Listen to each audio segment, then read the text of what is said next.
All right, everyone, welcome to the second video, which I'm recording first because I have no internet, and I hope the internet's going to be back. I hear back from my internet company. Anyway, we're going to be talking about standard and general form for quadratics. So let's just start off with the definitions, and we'll talk a little bit more about them. The general form, this is the one that we're used to seeing the most. That's f of x equal to ax squared plus bx plus c. It's not entirely the most useful of forms for parabolas. It doesn't say too much about the parabola. Look at this other thing called standard form. And you're going to see it, and it's going to look sort of familiar, I think. F of x is equal to a times x minus h squared plus k. And the vertex here is h comma k. So what do we got here, right? This is just a bunch of function transformations, right? This is the standard parabola, x squared, shifted right h units, up k units, and before getting shifted up, we are vertically stretching it by a. And a could be positive or negative. If it's positive, it'll go up. If it's negative, that's a reflection about the x-axis, vertical reflection. So this right here, this standard form of a parabola, is just function transformations. Okay, so for a lot of questions, so for on your exam this week, right, both in 5.1 and in 3.5, if you're asked stuff about parabolas, you can think about this either with this standard form or with function transformations, and they're both okay. Talk more about that when we get into fourth video graphing. So anyway, let's use this, okay? Example 3. Rewrite in standard form and find the vertex. Okay, so again, I'm going to give it to you in general form.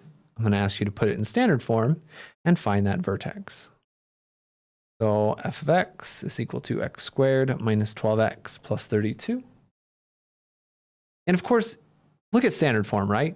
It's much easier to find the vertex first and then put it in standard form, unless you're using the complete the square method, which we're not going to really be talking about in this section. So let's find the vertex. Remember that the vertex is on the axis of symmetry, always. So we can just find the x-coordinate of the vertex with the axis of symmetry. Remember, the axis of symmetry is always in the middle of the zeros. That has that formula negative b over 2a. Remember, this formula right here is just a quadratic formula without the square root, right? Negative b plus or minus the square root of blah, blah, blah, all divided by 2a. Same formula, okay? And just because axis of symmetry is in the middle of the intercepts. We would just find what that is. Negative b, well, b is negative 12. So it becomes negative negative 12 or positive 12 over 2 times a, which is 1. This is the axis of symmetry. X is equal to 6. Okay. Well, now to find the y-coordinate of the vertex, we just have to find out what the function value is right here. This is the x-coordinate. We need the y-coordinate, so we find out what f of 6 is. That'll give us 6 squared minus 12 times 6 plus 32. That's 36 minus 72 plus 32. Or 36 minus 40 would be negative 4, I believe. Okay. So the vertex, we've essentially found it already. The vertex is the x-coordinate, which we said was 6, and the y-coordinate, which is negative 4. All right, and that's kind of all there is to it. That's the first part. Once we do that, it's easy to put this into standard form. A is the coefficient of x squared, so a is 1. We don't have to write the 1, but you could write it if you wanted. There's the 1 right here. In fact, let's just write standard form again. A times x minus h squared plus k. And let's just replace everything. So again, a is the coefficient of x squared. It's just 1. You can write the 1 or not write the 1. X minus h is the x-coordinate of the vertex. Plus k, which is the y-coordinate of the vertex. You could write just subtracting 4 instead of plus and negative 4. X minus 6 squared minus 4. That's the normal way of writing it. All right. So we found the vertex. And once you find the vertex, it's pretty simple to get things into standard form. Let's do another one. Okay. Let's do one with an a. And we'll go a little faster for part of it. H of x is equal to 2x squared plus 8x minus 10. So again, the x coordinate of the vertex is negative b over 2a. Just that quadratic formula without the square root is negative 8 over 2 times 2. 8 is 8. B is 8, so replace it.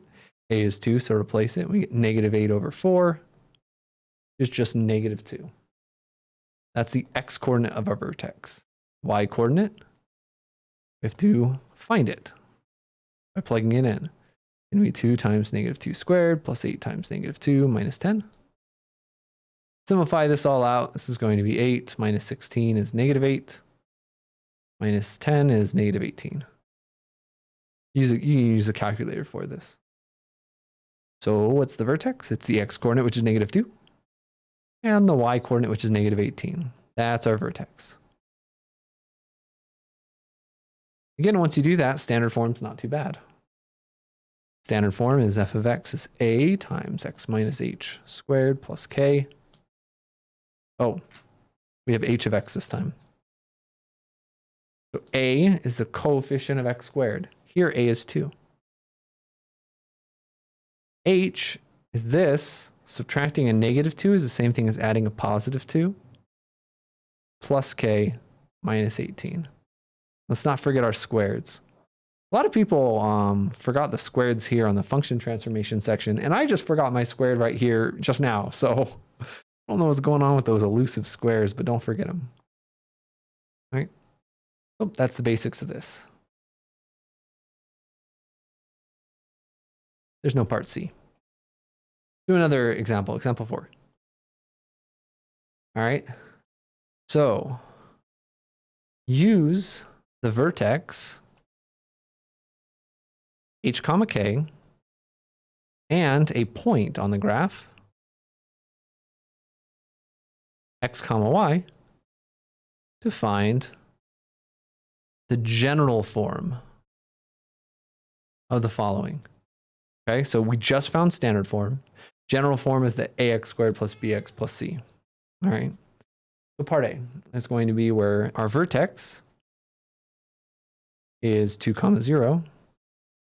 And we also have the point x comma y of 4, 4. And the question is, how do we get the equation of a parabola from this? This can also be a useful method for finding equations from graphs. If you don't want to use function transformations, this is a really good thing that'll come back in video 4. Okay. So, well, let's start with what we do know. Standard form. F of x is going to be a. We don't know a here. So we'll just leave it as an a. It's a times x minus h, which is 2, squared, plus k, which is 0. So we don't know a, but we do have this other point over here. We'll use this to find a. Okay. Let's plug this point in and solve for a. So f of 4 is 4. The y value goes right there. Is a times the x value, which is 4, minus 2 squared. And we solve for a. This is 4 is equal to a times, this becomes 2 squared, which is 4. So to solve, we just divide both sides by 4. We'll get a is equal to 4 divided by 4, which is 1. We get f of x is equal to a, which is 1, times x minus h, which is 2 squared, plus 0. A is 1, k is 0. But this is in standard form. The question wants us to write it in general form. We have to FOIL this out. Remember, there's also a shortcut for perfect squares. It'll be the first thing squared, which is x. Double their product. The product is 2x, negative 2x. Double that is negative 4x. Square the last thing, you get a positive 4. You can FOIL this out the long way as well. But honestly, the reason I'm not because I'm out of room. Okay, so I'm using the shortcut here. Oh, that's the function in general form. Do another one. Okay. Part B is our vertex h comma k is going to be 0 comma 1. And we have the point x comma y of 1, 0 on this function. So again, we start off f of x is equal to a times x minus h squared plus k. H is 0, k is 1. Simplify this out a bit, right? This is f of x is equal to a. X minus 0 squared, that's just x squared. And the point 1 comma 0 is on the graph. So the y value is 0. The x value is 1. We'll use this to solve for a. 0 is going to be a times 1, which is just 1. A times 1, which is just a. Plus 1, subtract. You're going to get a as negative 1. So plug that in. F of x is going to be a, which is negative 1, times x. Oh. Squared. Plus 1. This is fine. But the parentheses make it look kind of wonky. Let's rewrite it. F of x equal to negative x squared plus 1. There we go. And that's general form for you. Okay? And there's one more way that this can sort of appear. And that's with tables. And again, I was going to use a problem from the book here, but I'm not doing that anymore because the book is online for me and my online is currently off. Hopefully I will get an internet up so I can upload this video, but if you're watching the video, then I suppose I've already figured it out. All right, so find an equation, either form, of the parabola or quadratic given below. So here I'm going to give you a table of x and f of x. All right, since I don't have the problem, and I just only now realize I don't have the problem, I'm going to sort of have to make this up. So don't, we got 1, 2, 3, 4, 5, saved. I got a call. This video will be in 2 parts. Scroll down to see the second part. Be right back.